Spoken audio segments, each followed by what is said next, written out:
part of God's progress, His plan and His purpose. I feel like I am a light. I have to shine. I'm more than music because I am an aspiring artist out of East Tennessee, Alcor. I'm education, I'm knowledge, I'm wisdom, I'm sense of humor, I'm a man. I know that Herm Edwards said at one point that we are born male, but we have to choose to be a man. So yes, I'm a man. So Georgio Coffin is an aspiring hip hop artist, and I just got a great purpose, and I feel like I want to fulfill that.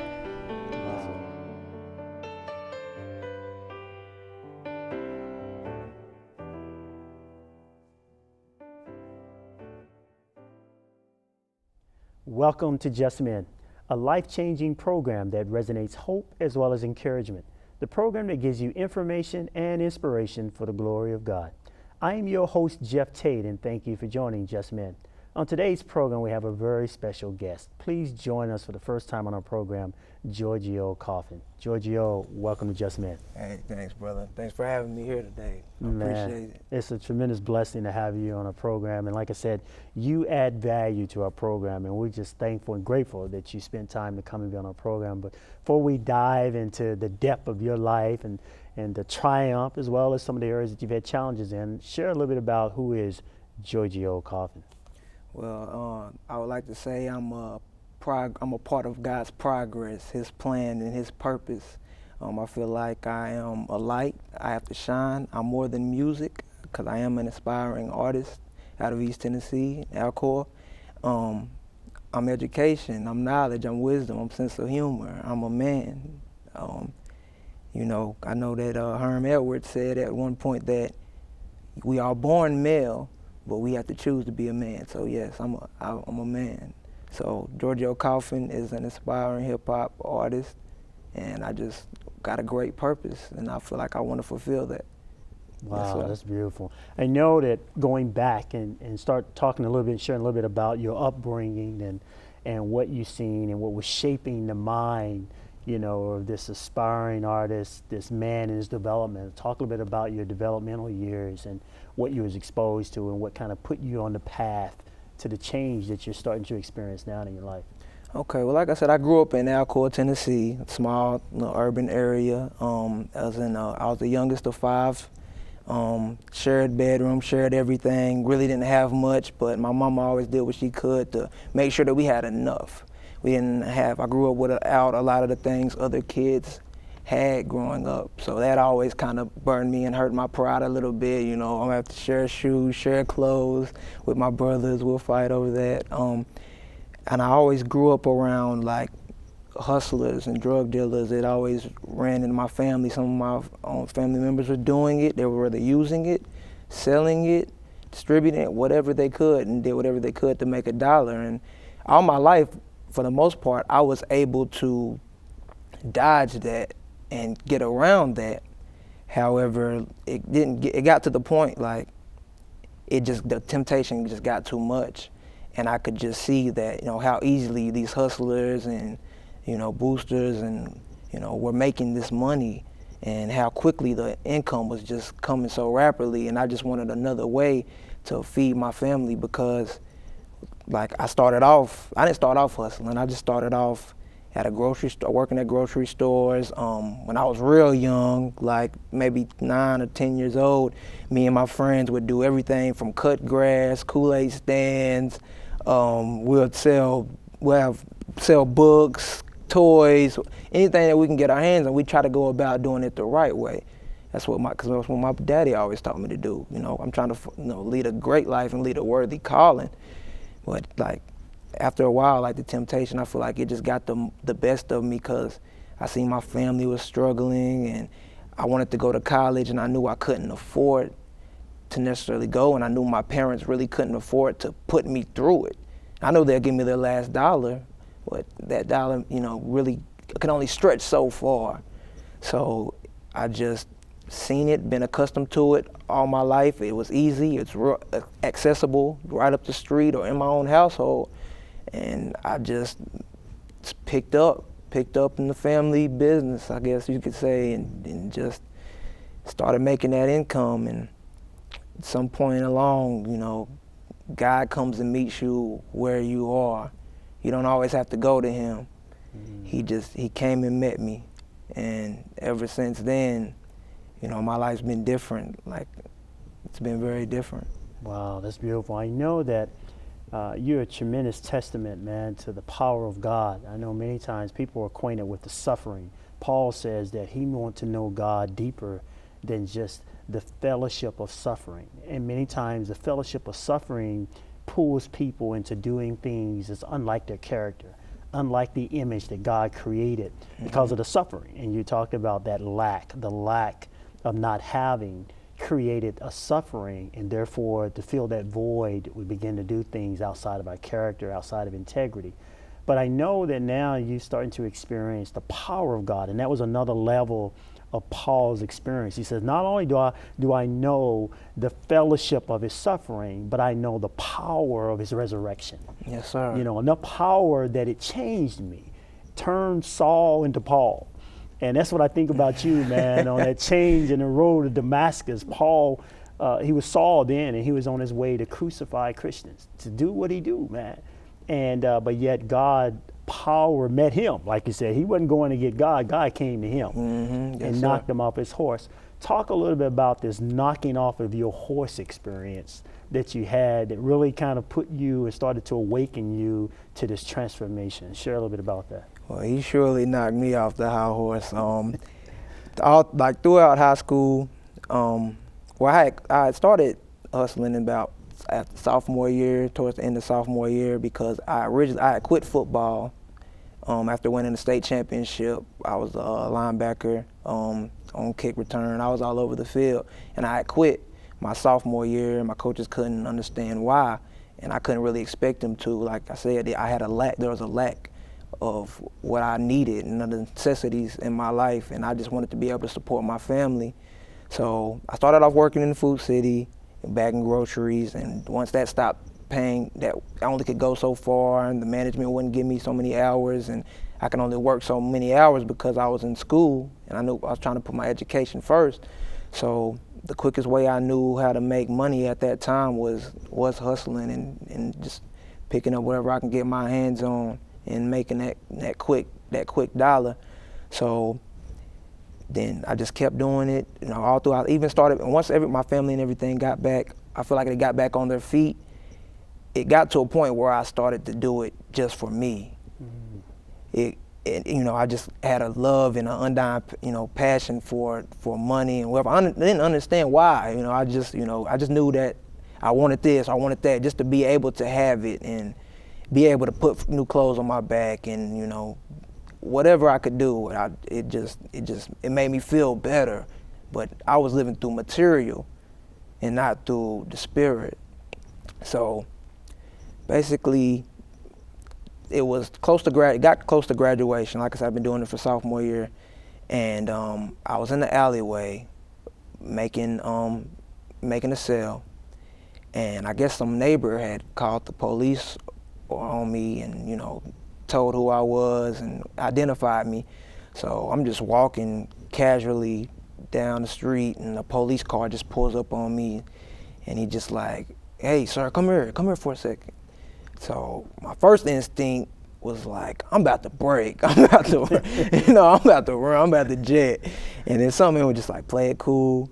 You all right? You ain't, you're okay. So he was like, we got a call saying that you, a person like, matching your description was in the alleyway selling drugs. Do you mind if we search you?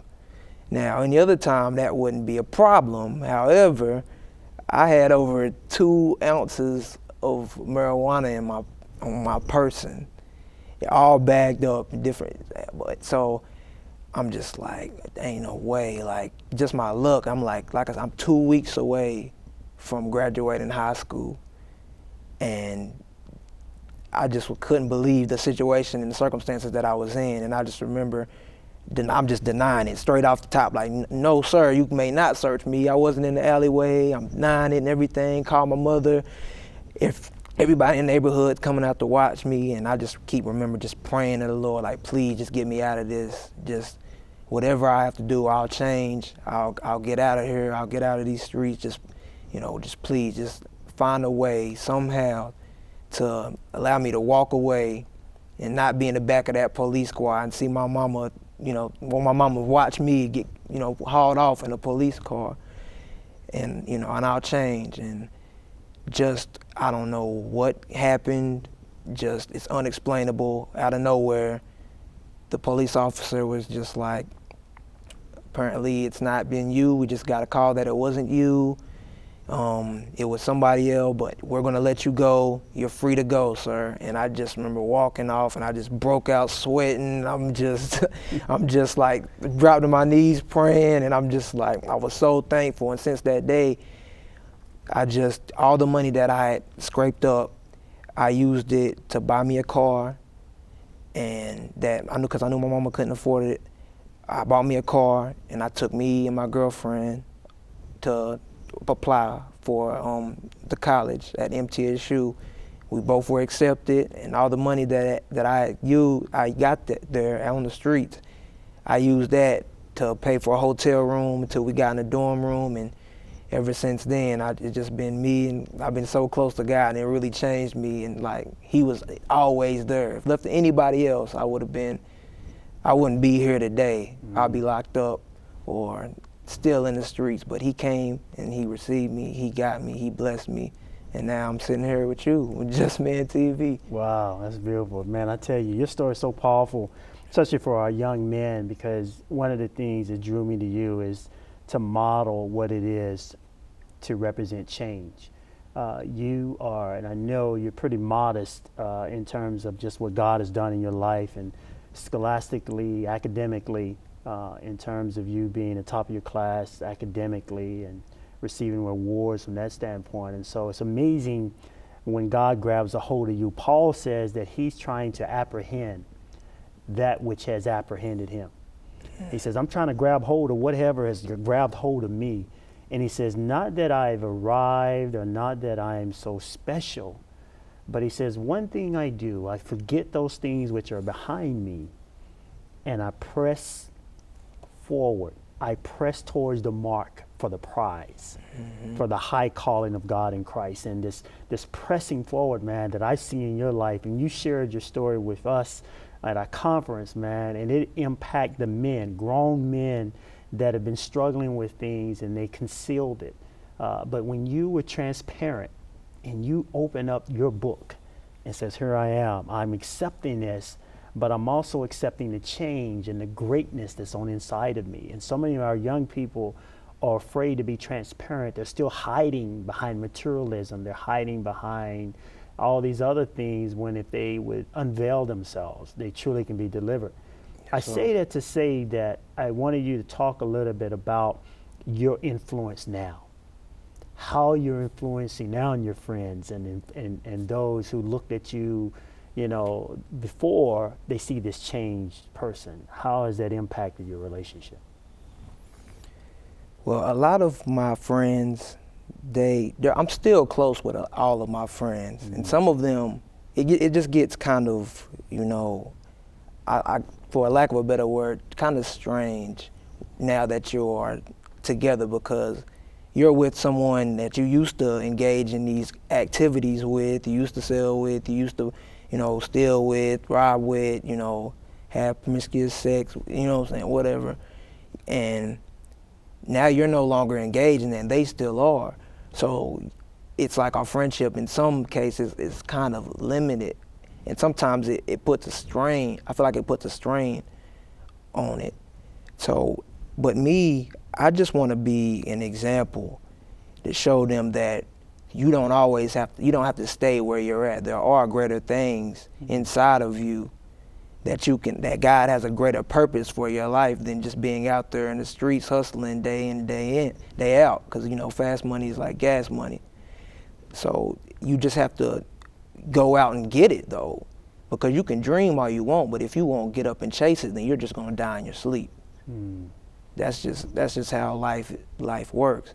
But my friends see me in school, and they always congratulate me, like, hey, man, I heard that you made, National Honor Society, and, you're on the honor roll, and, you're doing this and you're doing it. I'm so proud of you. You know, they're so happy for me, and it's a blessing to have people that believe in you and your talents and your gifts, and who are always going to be in your corner no matter what. So I still love them and cherish them for that forever, because we made so many powerful memories together. However, my friendship to some of them, I had to cut off, because like they set a bad atmosphere for me, and it can be too tempting. A lot of people can't change because of the environment they're in. Like we talked about a little bit at that on the Just Men conference about, you know, peer pressure, and there's a lot of negative peer pressure out there. And like I talked about, there's temptation brimming. You know what I'm saying? It's everywhere, wherever we look, wherever we turn to. You know, on the street, especially in the streets, but really all over the world. Me personally, I feel like college in a lot of degrees can be worse than, you know, being in the streets. Mm-hmm. Just you have all these new, you know, like these people just turned 18, this newfound freedom. Parents ain't telling them what to do anymore. They don't know what to do with themselves, how to control themselves, partying, there's drug deals, robbings, there's all sorts of activity that still go on in college. So that these people don't even know about. But we'll get to there. But as far as being an influence, I just try to be just a person I can shine a light on. Whenever I talk to them, I tell them what I know. I give them my wisdom. I don't show them too much, because I don't want to, you know, preach to them or talk down upon them. But I'm trying to come at them like help, inspiring them, because a lot of people, they hear a lot of negative talk all the time. People don't know how to approach them. So whenever one comes up to them, they don't really know how to handle it or know how to take it in. So as a friend, it may mean more if I come up and say, hey, you need to make a change here in your life. This isn't working anymore. Hey, it's time to grow up. It's time to make a difference. It's time to be who God intended you to be. And they eat it up sometimes. They eat it up. So I'm just glad that I can have an influence on a lot of people, share my story, and like you said, be transparent. Don't lie to them. You know, be truthful, and allow God to, you know, come and meet them like He met me. Wow, that's beautiful, man. I tell you, we are as a program of Just Men, you embody what it means to be Just Men. Just Men is a standard that you line up with God. That's all Just Men is. It's to be upright before God. It's not. Many times as men, we are battling two standards, a dual standard. A standard of the world, which we're accustomed to because most of our life we've been operating under that standard. Then we have God's standard. And our expectations of meeting the world standard sometimes have a higher priority in our lives than God's standard, because we think God's standard costs too much.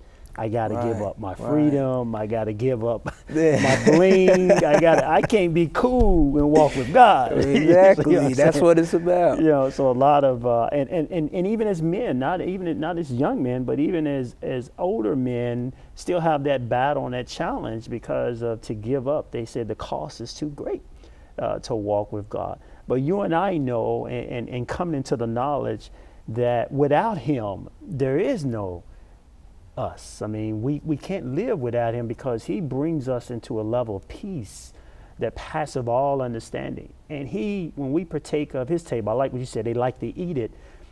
Sometimes as men, we will stuff the people of God and choke them with God's word, as opposed to letting them just digest little by little by little.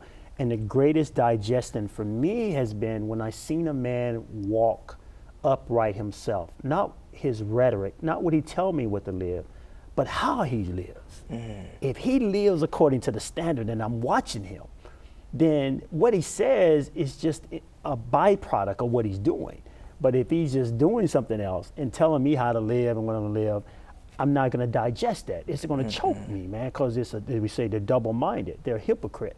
They're operating under two standards. So the Bible says he's a double-minded man. He's unstable. And so our young people and our older people are looking for men that are consistent, that would model the Word of God, do the Word of God. And that's why I asked you that question, because you are my inspiration to say, you know what, Giorgio is looking at me.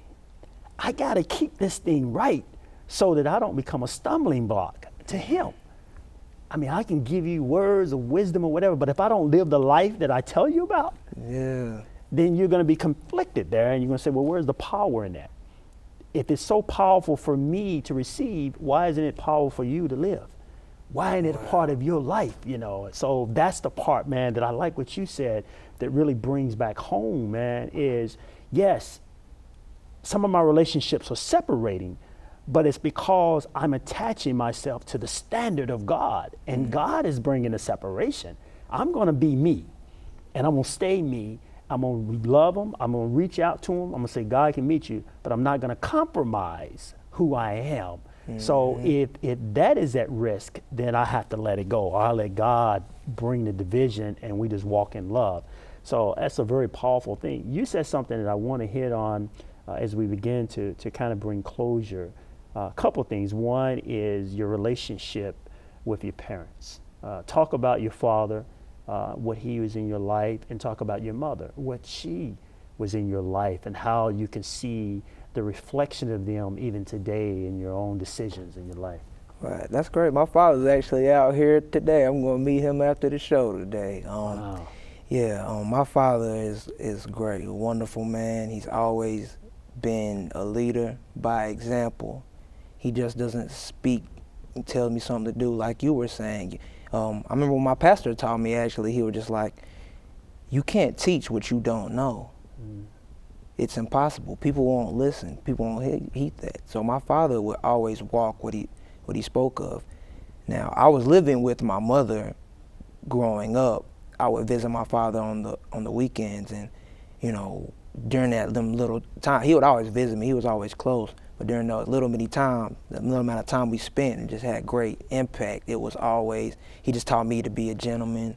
He brought that structure in my life and taught me about my manhood and, you know, being respectful. Just yes sir, no sir, yes ma'am, no ma'am.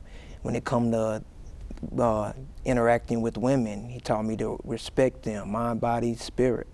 Be a gentleman, open doors for them, compliment them, you know, all that. And I ate that up, you know, and I use it every day to this day. With my girlfriend, I just try to be that man that my father showed me that I could be, and counseled me and directed me that I could be. Another thing my father taught me was to always work hard. My father always worked numerous amounts of jobs just to support me and my other brother and my youngest brother and his wife and his family. He did whatever he could. He worked multiple jobs, and he never complained about it. He just did what he had to do, and he chose that role to be a man and be a stand-up guy. And I just saw that in him, and I appreciate it so much more. Growing up, I was kind of reluctant to actually spend time with my father in some senses, because, you know, it kind of was my mother, and not to down her or nothing, but she kind of made it that way. She'd be just like, you know, like your daddy's house, you got to ask to do this, you got to do this and whatnot, and your daddy's, you know, they didn't really get along. They didn't end on great terms, because when I was conceived, my father was actually involved with someone, and it wasn't really planned. It wasn't really supposed to happen, basically. And my father wasn't necessarily ready for another child. He just had my older brother, Nico, and I was almost aborted. And, you know, my mother kind of resented him for that, because he didn't really know if, you know, he didn't really want to keep me. But once I was here, he took full responsibility of that. All that went out the window, and he took care of me from day one, and he manned up. And I'm so glad that he did that. And he's always been there, whether it's sports events, academically. He's always been someone that I can call for advice and guidance, whether it be with various relationships with friends, family, just anything. He's always been there. Now, my mother, she's like a very strong, passionate, very verbal woman. Like she's always like she's very expressive, very loud, outgoing woman, but she's so strong. Like man, she's just a very great woman. I see also someone that I can always count on whenever I need anything. She just showed me that independence. Just you don't necessarily need anyone but God. And she had 5 kids in her household, and she doesn't have a college degree or anything like that. She had a special needs daughter. My two of my oldest brothers, daddy in and out of their lives, really interact with them, but she was basically played both parents. And a woman should never have to do that by any standards, but she stood up to the challenge.